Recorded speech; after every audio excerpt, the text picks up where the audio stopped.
Does God exist? Is religion a force for good or evil? Can religion and science go hand in hand? To find some answers, I've come to Oxford, home to the oldest university in the English-speaking world and the place where I studied as an undergraduate. One of the jewels in the city's crown is the Oxford Union, the debating chamber that's witnessed such legendary orators as Winston Churchill, Benazir Bhutto and, of course, Kermit the Frog. I've come back to the Union today to sit down with the world's most famous atheist, Professor Richard Dawkins, to put faith on trial and to ask, is religion evil?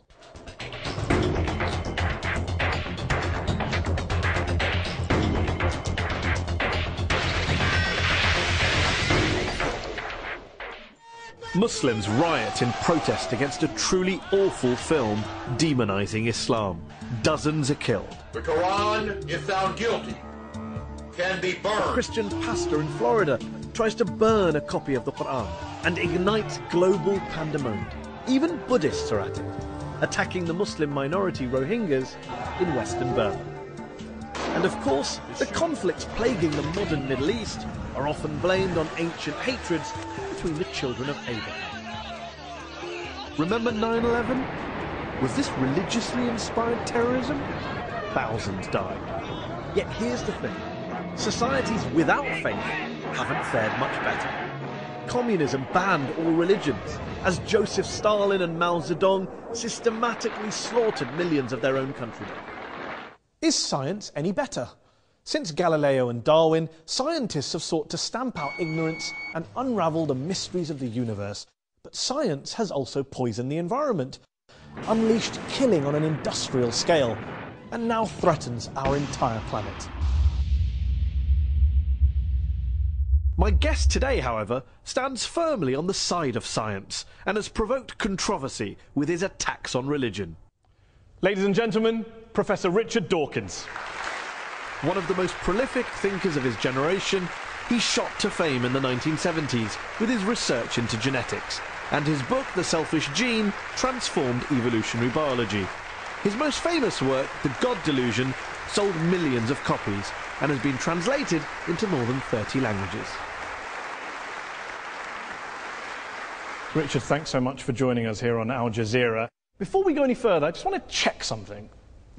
Are you an atheist? For all practical purposes, yes. Nobody can actually say for certain that anything doesn't exist. But I'm an atheist in the same way as I'm an a-leprechaunist and an a-fairyist and an a-pink unicornist. So you're not 100% sure God doesn't exist, but you're sure enough to make it practically... I'm as sure as you are sure that fairies and leprechauns don't exist. And do you see an equivalence between the idea of God and the idea of a fairy and a leprechaun? The evidence for both is equally poor.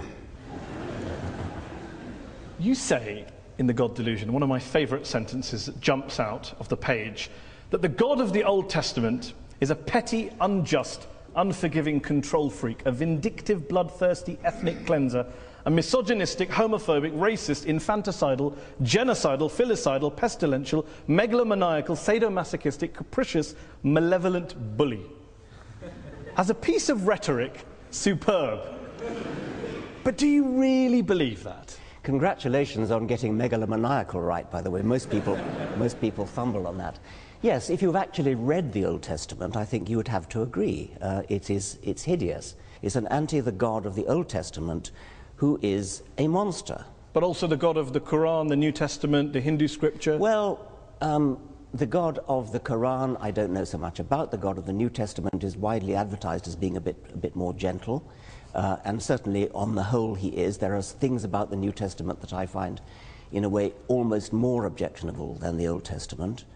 But the sheer horror of the character, I said he was the most unpleasant character in all fiction, because I regard it as fiction, of course. And yes, he is. I mean, he's jealous, he's vindictive, he's callous, he's cruel. And yet this is a God that is worshipped by, loved by, adored by, well, followed by millions, billions of people. I hope not. I hope that the God that is adored by millions of people is a grown-up kind of God who is no longer... I hope that most people who... The kind of people I would like to know who worship and admire him regard those stories as not literally true. Now, there are some who do regard them as literally true, and I suspect they either haven't read the Old Testament or they're not the kind of people I would wish to know, because you do not want to worship a character like that. By all means, worship some kind of great spirit of the universe, some kind of creative intelligence who created the universe, but don't worship this vile, vindictive monster of the Old Testament. Why throw around these sweeping statements about religion? Not the God of the Old Testament, but religion itself being evil. I mean, do you believe religion is evil? No. But you say plenty of times in this book that religion is evil. You said in a speech famously that I think a case can be made that faith is one of the world's great evils, comparable to the smallpox virus, but harder to eradicate. I do think that, yes. Because what I'm talking about there is faith, where faith means belief in something without evidence. Because if you believe something without evidence, then that justifies anything. You're no longer vulnerable to somebody coming back at you and saying, hang on a minute, let me argue the case. If you believe it without evidence, which is what faith is, then you don't argue the case. You say, no, I'm not arguing that case. This is my faith. It's mine. It's private. I don't dissent from it. I don't retreat from it. You're just going to have to accept it. Now, that is evil. And yet you spend so much of your time debating people of faith. So clearly people of faith are interested in having discussions. They're not just all blind believers insisting on their way of... Well, nobody said anything about all of them. I mean, the vast majority of religious people are perfectly good, nice people, as you are. There's no suggestion I've ever made that all religious people are evil. Of course not. There is a logical progression that goes from believing in faith, having faith that your God tells you to do something, and doing terrible deeds, like suicide bombing, like flying planes into skyscrapers. The vast majority of people of faith don't do such terrible things. But those people who do terrible things do it believing that they are righteous and good, and they think that they're doing the will of their God. So they're not evil people, they're actually good people by their own lights. They believe they're doing good things, and that's why religion is evil, because it can make you do evil things believing that they are good. Do you really believe that people who go out and carry out suicide bombings, it is faith? Religion is to blame, not geopolitics, not the world, not their lives, not what's going on around us. It's religion, plain and simple. Not always. It's not in the case of the Tamil Tigers, for example. But I think in a great majority of cases it is, and I think it certainly makes it a hell of a lot easier. The evidence is plain that in many Islamic suicide bombers, you talk to them, those who fail, you talk to them afterwards, they've got paradise on the brain. They're desperate to go to a martyr's heaven. And that's what they think about. Professor Robert Pape of the University of Chicago studied every known case of suicide terrorism, 315 cases. And he came to the conclusion that there's, quote, little connection between suicide terrorism and Islamic fundamentalism or any of the world's religions. The taproot of suicide terrorism, he says, is nationalism. It's about land, it's about power, it's about politics. It's not about faith. Faith is just a cover. What do you know that he doesn't know? Well, I've seen other evidence. There are different people say different things. I've seen plenty of testimonies of suicide bombers who have said precisely that they do it because they want a martyr's paradise. Do you include the 7/7 bombers in that case as well? Yes, I believe so. Have you watched their suicide videos? I'm not sure that I have, no. They talk about Afghanistan, they talk about Iraq, they talk about crusades, they talk about war between the West and the Muslim world, they talk about invading armies. I mean, there's a lot of real world stuff in there. I'm not saying, of course not, that faith doesn't play a role, but I'm just interested in this idea that you think faith is the issue. You said in a very famous column you wrote 4 days after 9/11 that this came from religion.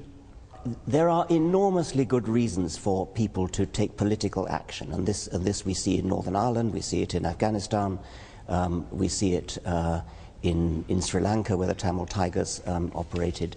So yes, there are political reasons, but the promise of a martyr's heaven, which is, you cannot deny that this is part of Islamic doctrine. Martyrs go straight to paradise. Yes, but not terrorists, not murderers, not criminals.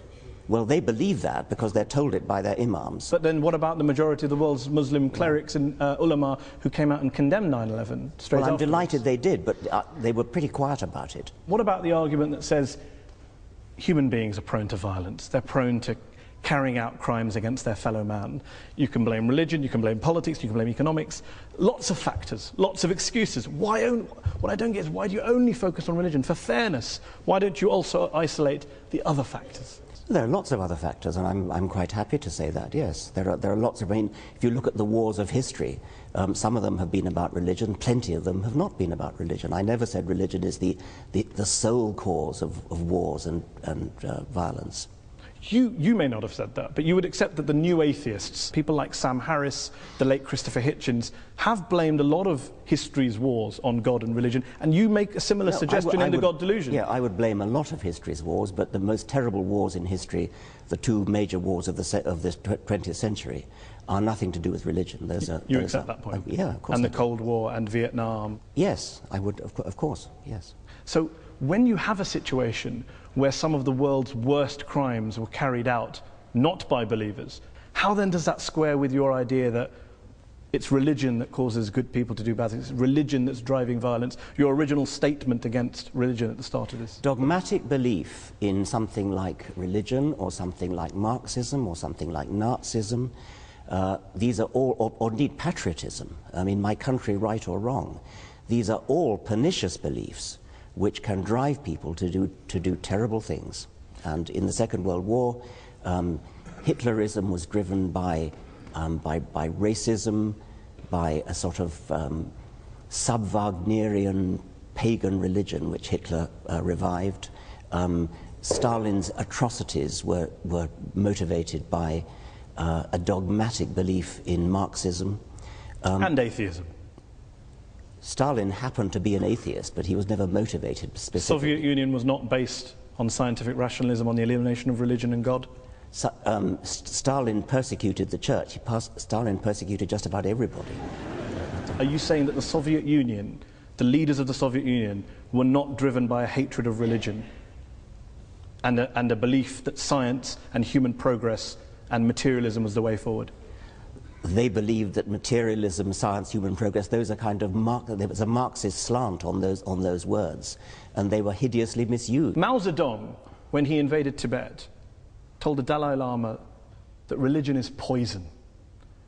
The subtext to the late Christopher Hitchens' book was religion poisons everything.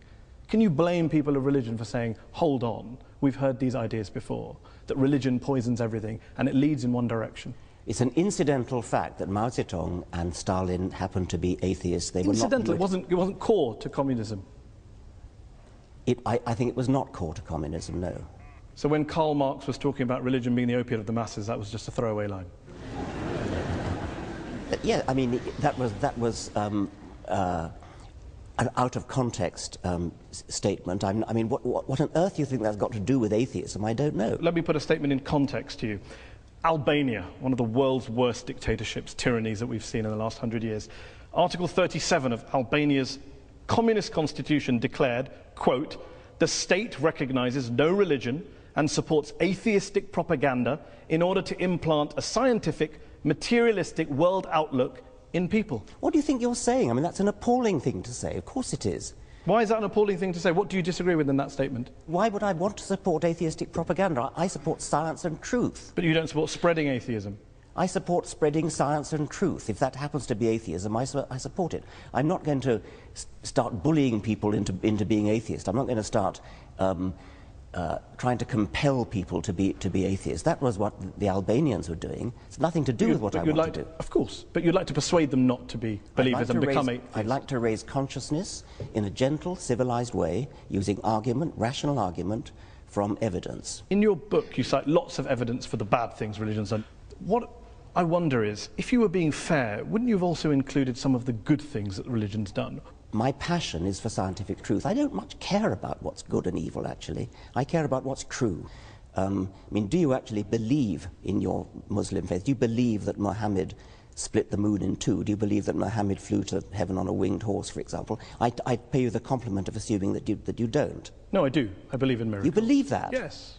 You believe that Muhammad went to heaven on a winged horse. Yes, I believe in God, I believe in miracles, I believe in revelation. I mean, the point here is that let's assume I'm wrong, Richard. I'm wrong. Let's. Let's assume I'm wrong. I'm wrong. I'm happy to concede that, Richard. I'm happy to concede it. I'm wrong. All religions are wrong. God does not exist. We're all mad. The issue is we exist.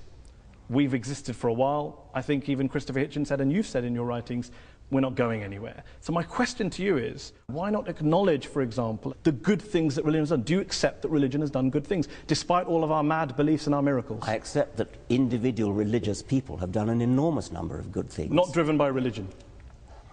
Well, I mean, who knows? You're very mean-spirited. You won't give any credit at all. Take somebody like Martin Luther King, for example. Reverend Martin Luther King. Yes. Obviously, he was a cleric. I imagine that fed into the good things that he did. Plenty of other things did. He was a great admirer of Gandhi, and he was a great admirer of non-violence. He was a brilliant and wonderful, great man. Would you disconnect MLK's non-violence and Gandhi's non-violence from their very strongly held religious beliefs? They didn't. Well, I think it's not a thing that I really care about, actually. I mean, I think they were... You do care about it, Richard. You're saying that people carry out violence in the name of God, and I cite you an example of very famous people who have done good and non-violence in the name of God, and you say, I'm not interested. If God doesn't exist, then doing something good in his name it's great that something good gets done, but there's no evidence at all that believing in God makes you more likely to do good things. I can't see any noble, logical connection between being religious and doing good things. Let's concede that God does not exist. Let's concede that religion is false. My problem here is trying to understand why some of the new atheists are so anti-religion when religious people clearly are doing lots of good things and they're doing it in the name of God. I've never denied that religious people are doing good things and non-religious people are doing good things. I care about what's true. I'm an educator, I'm a scientist, and I want people to understand the truth about the universe in which they live. That's what I care about. And I regard religion as a distraction, and in some cases a pernicious distraction from true education, which I love and value the way you value and love your God. Can you not do both? Well, so long as they don't contradict each other. Richard. As long as they don't contradict each other. But if you actually believe Muhammad flew to heaven on a winged horse, that's an anti-scientific belief. And that could be wrong. But that bloody well is wrong. But that doesn't change. That doesn't change. How do you know it's wrong? Oh, come on. You're a man of the 21st century. No, I'm just asking. It comes back to my original question. The rational position is the agnostic. The rational position is the agnostic position. Why up there? What, the rational position. I didn't say up there. I didn't pick a place. Okay, you well, picked a place. why would a winged horse be the way to get to heaven if it's not up there? I asked a question about. You asked about proof. I'm all for saying I can't prove it, but can you prove he didn't do it? I mean, this is the end-old debate. He didn't fly to heaven on a winged horse? I'm just asking on your criteria. I'm just asking on your criteria. No, I can't prove it, and I can't prove it wasn't a golden unicorn. But I'm fascinated that you're rather talk about what animals the Prophet may or may not have used 1400 years ago, rather than talk about what Muslims or Islam is doing in the world today, good or bad. Well, that seems to be the distraction. If anyone's distracted, it seems to be you. Well, that's your view. I'm fascinated by how somebody, a respected, sophisticated journalist in the 21st century, can believe that a prophet flew to heaven on a winged horse. Let me ask you this. Are all people who hold beliefs in God and in miracles and the supernatural, do you regard them all as intellectually inferior to you? I regard those beliefs as intellectual nonsense. I don't regard the individuals as intellectually inferior to me, because many of them palpably are not. If you go back in history, then all bets are off, because before Darwin, for example, it is not at all surprising that before Darwin people believed in all kinds of things which they wouldn't believe in now. There are many people, many scientists today who say they're religious.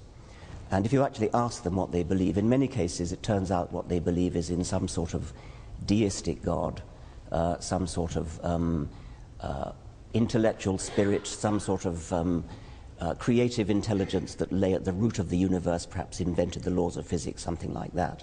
I don't agree with this book, but it's an excellent book, very well argued. You're very passionate, clearly. There's one section in the book where you talk about bringing up children. Oh, yes. And you talked about education. You talk about a story when you tell a story about being in Ireland and talking about the Catholic child abuse scandal. And there's one quote on page 356, which I will read out to you. Horrible as sexual abuse no doubt was, the damage was arguably less than the long-term psychological damage inflicted by bringing the child up Catholic in the first place. You believe that being brought up as a Catholic is worse than being abused by a priest? There are shades of being abused by a priest, and I quoted the example of a woman in America who wrote to me saying that when she was 7 years old, she was sexually abused by a priest in his car, and at the same time, a friend of hers, who also 7, who was Protestant, or was of Protestant family, I should say, died. And she was told that because her friend was Protestant, she had gone to hell and would be roasting in hell forever. And she told me that of those 2 abuses, she got over the physical abuse. It was yucky, but she got over it. But the mental abuse of being told about hell, she took years to get over. And with respect, Richard, you're an empiricist, you're a rationalist. One letter from one woman in America isn't really the basis to extrapolate and make such a sweeping conclusion. That is, of course, true. And I'm not basing it on that. It seems to me that telling children such that they really, really believe that people who sin are going to go to hell and roast forever, that your skin grows again when it peels off with burning. It seems to me to be intuitively entirely reasonable that that is a worse form of child abuse, that will give more nightmares, that will give more genuine distress, because they really believe it. If they don't believe it, it's not a problem, of course. You also say... Let me just... I mean, I've been put on the spot about this health fire thing. We haven't really been put on the spot. In what sense have you been put on the spot? Well, I sense that you think it's somehow obvious that having a priest, if you're a small girl, having a priest put his hand... I would be very interested in asking the audience whether being told about heaven and hell as a child, being brought up as Catholic, is worse than being abused by a priest. Okay. Let's have a show of hands. Okay. Is it worse to be abused by a priest? And if you believe it's worse for a priest to abuse a child than to bring up your child Catholic, raise your hands. Are they both as bad as each other? Raise your hands. So we have a 3-way split in the audience. Let's finish this section with one last related subject on this question, a personal question from me. You talk about how to teach children that there is one God, or that God created the world in 6 days, that is child abuse. To even teach your children religion is child abuse. So, I have a daughter. I teach her about Islam and the horse.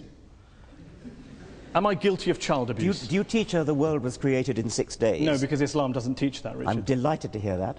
I ask again, am I guilty of child abuse for teaching my child stories from the Quran? No, yes or no? Not. No.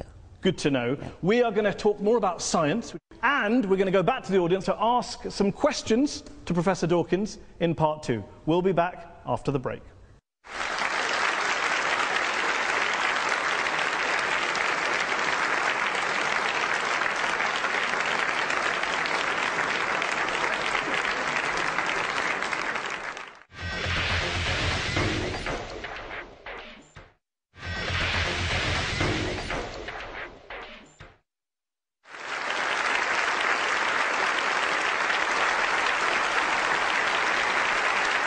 Welcome back.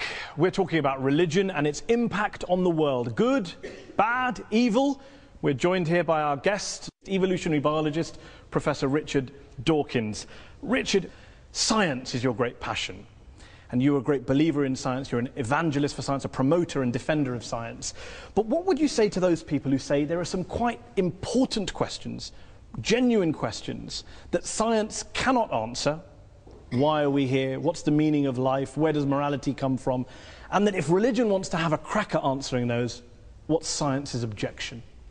I'm not sure I'd accept that science can't answer those particular questions. I think there are other questions science probably shouldn't try to answer, like what is right and what is wrong. Those are questions that are not the immediate concern of science. But what's the meaning of life? Why is there anything? How did it all start? Those seem to me to be scientific questions, or potentially scientific questions.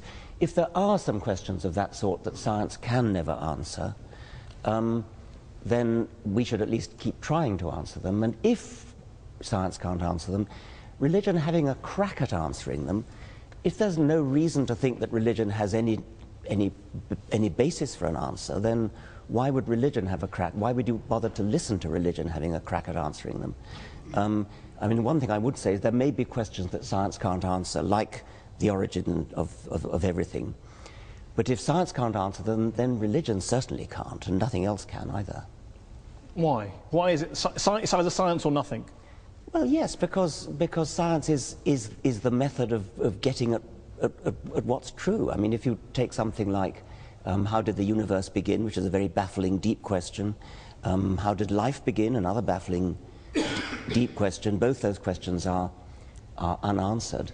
The best methods we have of approaching those are the methods of science, because these are the methods that look at evidence, that evaluate evidence in all sorts of sophisticated ways. What has religion got to do with that, other than just looking at the writings of somebody who wrote a few centuries ago? I mean, why would you bother to read those writings? So the great philosophers and theologians in history who have grappled with these big questions and thought about spiritual issues, moral issues, the transcendent, they're all wasting their time? Yes, they're wasting their time.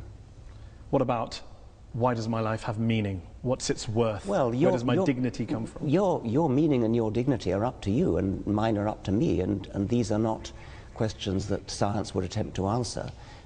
Each person finds their own meaning in their own life. And good luck to them. And what's wrong with religion offering moral certainties if, as you say, science can't answer moral questions?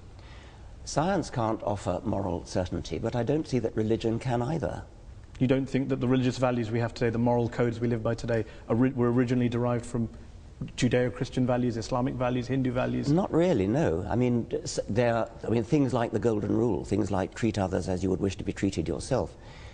These are ancient values which crop up all over the world.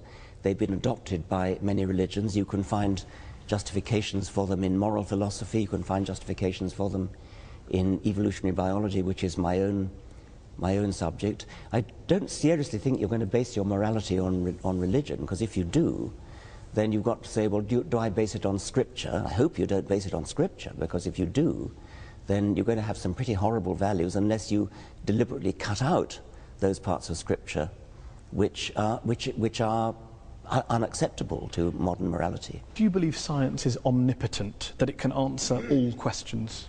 I've already said no. I've already said it can't answer moral questions. But questions about the real world, questions about reality, questions about the origins of things, why life is the way it is, why the world is the way it is, why the universe is the way it is, yes, science is the way to answer that. Some of your critics have argued that you are willing to hold religion up to put it under the microscope, hold it to account, scrutinize it, criticize it. You don't do the same to science or scientists or some of the bad things that have come out of science. Well, bad things that come out of science, if by that you mean horrible weapons. Nuclear weapons, gas chambers, eugenics. Weapons, yeah. These are terrible things which are technology that arises out of science, and it's certainly true that if you want to do terrible things with technology, but terrible weapons, for example, science is the best way to do it, because science is the best way to do anything. And even bad things. Even bad things. I mean, that's right. If you want to develop a terrible weapon, you're not going to do it in any other way than by science. The trick is not to want to develop a terrible weapon, and that's a political decision. And you do not see science and religion as occupying two different compartments that can live side by side. They are in conflict with one another. Insofar as religion attempts to talk about reality and has an alternative vision of reality, I think they are incompatible, yes. Despite the fact, as we discussed earlier, many of our leading scientists are believers? I think it's baffling. I mean, what they in practice do is they leave their religion at the door when they go into the lab. and so they get on with their science. They say they don't. Well, I know they do, but, well, okay. Isn't it because religion answers all sorts of human needs and spiritual urges which science never can? Isn't that the real issue that you can't get away from? Religion may answer human needs. I mean, for example, if you're terrified of dying, religion may answer the need for comfort and consolation. Or if you miss a loved one who's died and you hope to see them one day in heaven, then religion answers a need. It doesn't make it true. And one last thing, and then we'll go to the audience. What do you say to those people who say, you talk a great deal about the power of science, the truth of science. You have people like Sam Harris who say morality can be determined by science. You have quite charismatic, forceful people going around the world proselytizing on behalf of science, that science is actually the new religion that you guys are pitching. I wouldn't say it's a new religion. I mean, it certainly does some of the things that religion traditionally has tried to do, like to answer the deep questions of existence. And it does that, and it does it successfully in a way that religion never has. But it isn't a religion because it's not based upon any holy books, it's not based upon faith, it's not based upon revelation, it's not based upon tradition, it's based upon evidence, and there's a huge difference. And anything that we do not have evidence for that's not scientifically testable, you would dismiss? Well, scientifically testable is putting the bar rather highly, but I do think that evidence is the only good reason to believe anything, yes. So love, beauty, aesthetics, metaphysics? No, I mean, those are obviously important questions, and if you ask some question like, how do you know that your wife loves you? It's from evidence. I mean, it's not scientifically testable evidence, but it's evidence. It's little looks in the eye, it's little catches in the voice. I mean, that is evidence. That's not just internal revelation. Okay, let's open it up to the audience. We've been talking about God, evil, war, terrorism, bringing up your children, living a good life, religion and happiness, science versus religion. Who would like to answer the first question? Yes, you? If the Almighty God appears suddenly on the cloud or on the earth or part of the universe, what is your reaction? Are you going to believe or are you going to go against him? What would it take for you to believe in God, not just miracles? Yeah, I mean, popping his head through the clouds. Yeah, that's the thing I've worried about a lot. Obviously, it would do wonders for the book. The reason I worry about it is that obviously, as a scientist, I'm committed to the view that I would change my mind if evidence came along. And so it's a very important question, what would that evidence look like? And I've talked about it with my colleagues a great deal. I used to think, yes, if there was a great deep Paul Robeson voice coming out of the clouds saying, I exist, then yes, obviously I would believe it. But have you ever seen a really, really good conjuring trick?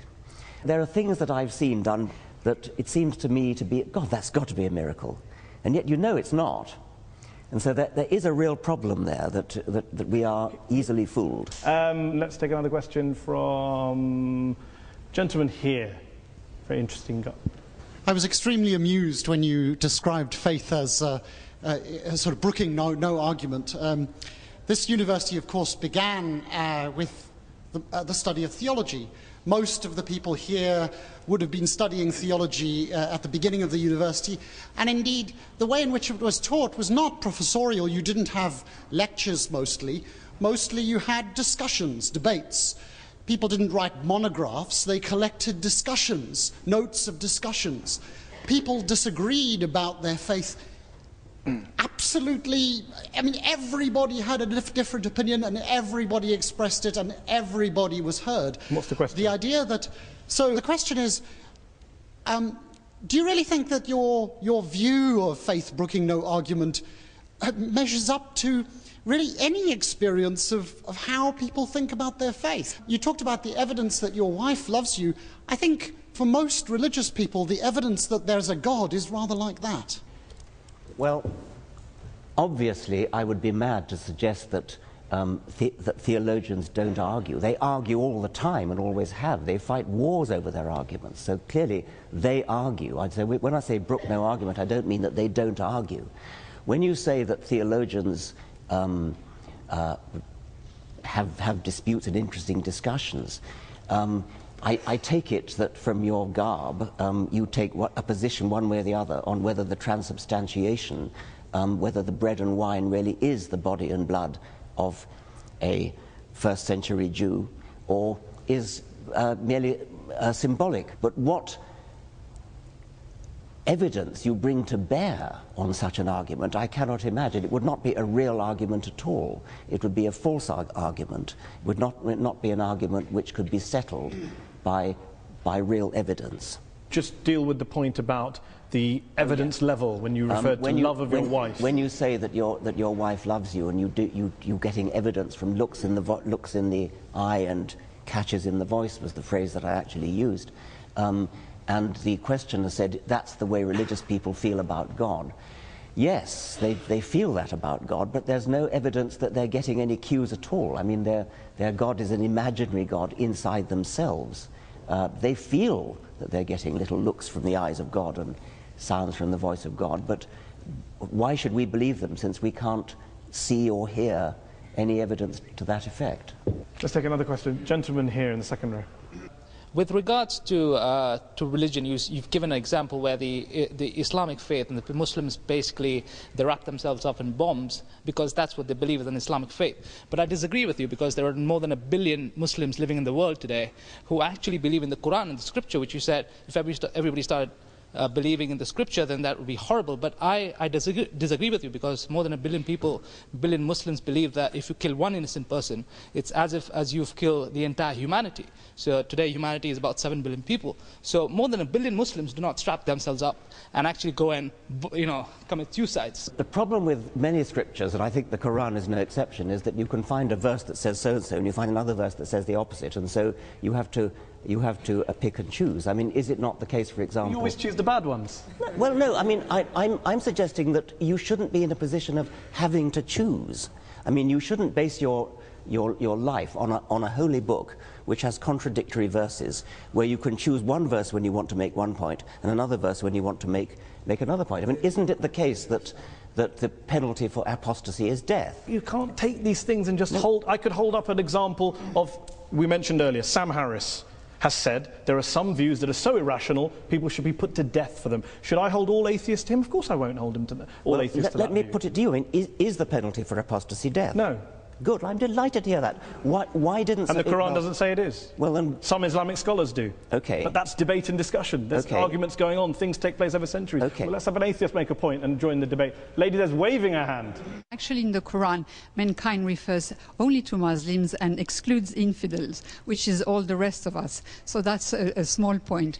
But really my question to Professor Dawkins is how does he feel about the encroachment of all religions, extremists, evangelists, Christians, and a lot of Muslims into the politics and everyday life? And how does he feel about a religion trying to influence politics and public, How do you feel about religion influencing politics and public life? People should be free to speak their minds. I mean, I'm a great believer in free speech, and so members of Parliament should speak their minds, and if their minds are influenced by their religion, then that's fine.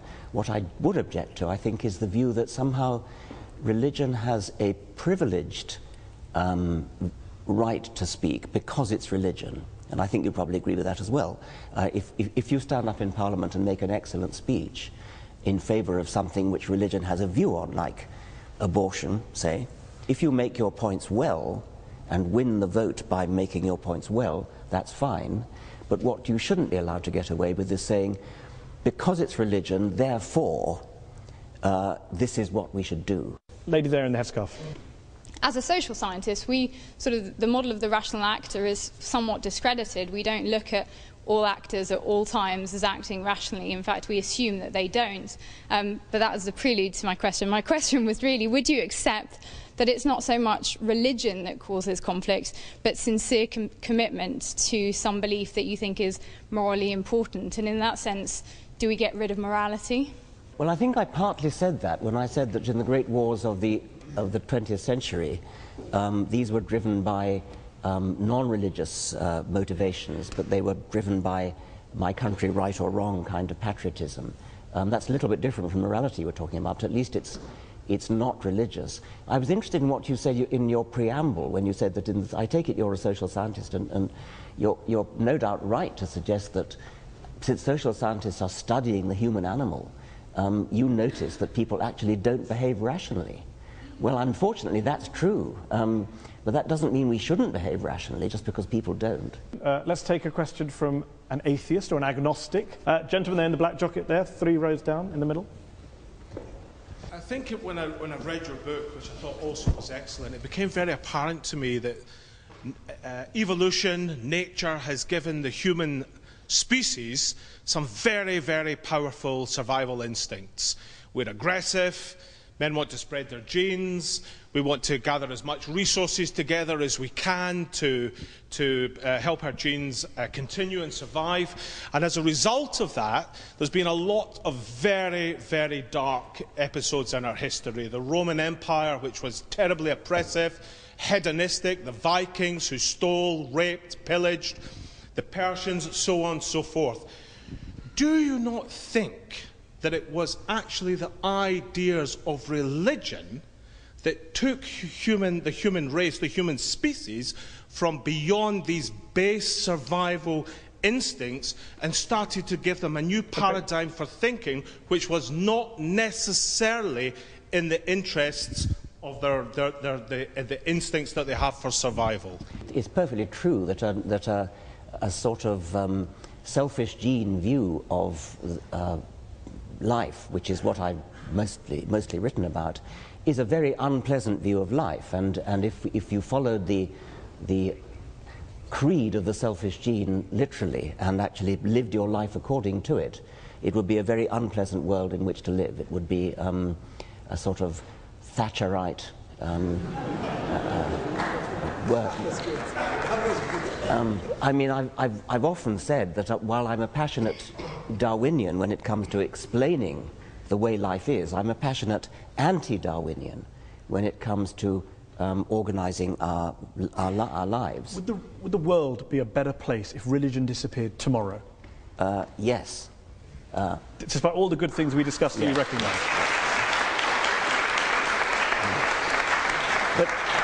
But you'd still have the Nazi Holocaust, the communism, you wouldn't have the charities, that's fine. You would have the charities, but I mean, it's only your assumption. But I want to finish because the question actually challenged me by saying that it was religion that helped us to escape from the unpleasantness of the selfish gene. I don't actually think that is true. I think that we have escaped by a long and slow process of civilization in which religion no doubt played a part. If you look historically over the very long time span of history, we're getting better, we're getting nicer, we're getting more charitable, we're getting kinder, getting less cruel. I wouldn't give religion the credit for that. I think I would give a much more complicated mixture of civilizing processes the credit for it, and religion is probably a part of that. Okay, let's take one last question. Gentleman there in the blue jumper. We're going to have to make this the last question. Professor Dawkins, as an atheist, is it not the case that you either believe in the universe just popping into existence without a cause, which is worse than hocus pocus, or in this thing called the multiverse, which has as much independent empirical evidence as Hades controlling the underworld? Right. The phraseology you use is somewhat biased, somewhat slanted. The universe popping into existence out of nothing. The multiverse theory is used in this context to explain the fact that some physicists believe that the physical constants are too finely adjusted. It's as though it's a put-up job. It looks as though the physical constants are so finely adjusted that if you change any one of them, then the universe would collapse. And I started to say that. Yes. Now, the multiverse hypothesis is a kind of Darwinian way of solving that problem. It says there are billions and billions of universes, all of which have different settings of their fundamental constants. A tiny minority of those billions and billions of universes have their constants set in such a way as to give rise to a universe which lasts long enough to give rise to galaxies, stars, planets, chemistry, and hence the process of evolution. But do you understand, it does make me chuckle that you mock me for believing in a prophet that flies into a heaven, but you believe in lots and lots of universes that you can't show me, prove to me, test to me in a lab, as a basis of getting out of believing in a God and a prophet. I'm astonished that you should compare the two. I'm comparing the lack of evidence for the two. Well, you cannot use your own intuitive common sense in order to diss physics. I mean, if you could do that, we wouldn't need physicists. I mean, they are very sophisticated people. They do mathematics. But there are physicists like Paul Davies who have dissed the multiverse theory as being nonsense. Well, Paul Davies would rather take the view that there's something mysterious in the origin of the universe, and that's another perfectly respectable physicist's view. Steven Weinberg, the Nobel Prize-winning physicist. It's respectable if a physicist holds a view about mystery in the universe, but not if anyone else holds it. If we're talking about the origin of the universe, that is a problem in physics, yes. Let's end with a couple of quick questions. If, as Christopher Hitchens, the late Christopher Hitchens wrote, religion is ineradicable, and as you put it, harder to get rid of than smallpox, doesn't this basically mean that whatever motivations you have, no matter how passionately you're driven and love for the truth, you are essentially wasting your time? I would never admit to wasting my time trying to propagate the truth, and I think I can claim a modicum of success with the people that have read my books, the people who've attended my lectures. It's a doctrine of despair to say that we're stuck with religion for all eternity. The religions of ancient Greece and ancient Rome and the Vikings are all dead. Nobody believes in Jupiter or Thor anymore. And I have great hopes that the same is going to be true of the God of Abraham. And one last thing, there's a new book out from one of this country's well-known philosophers called Religion for Atheists, which makes the case that no matter how false religion is, no matter how imaginary God may be, there are some lessons, there are some institutions, there are some values that atheists could usefully borrow. I've heard that argument put. I've heard people say that humans do need some sort of rituals, and they need some sort of gathering places, meeting places. I can sort of see that. It's not a thing that interests me very much. I don't feel any great need for ritual. I don't feel any great need to fill the alleged vacuum that will be left when religion goes. I think there's plenty to fill it already. It's been a fantastic discussion. It's a pleasure to have had you here on Al Jazeera. Thank you all to the audience here in the Oxford Union Chamber, and thanks to you all at home for watching. Goodbye, and dare I say, God bless.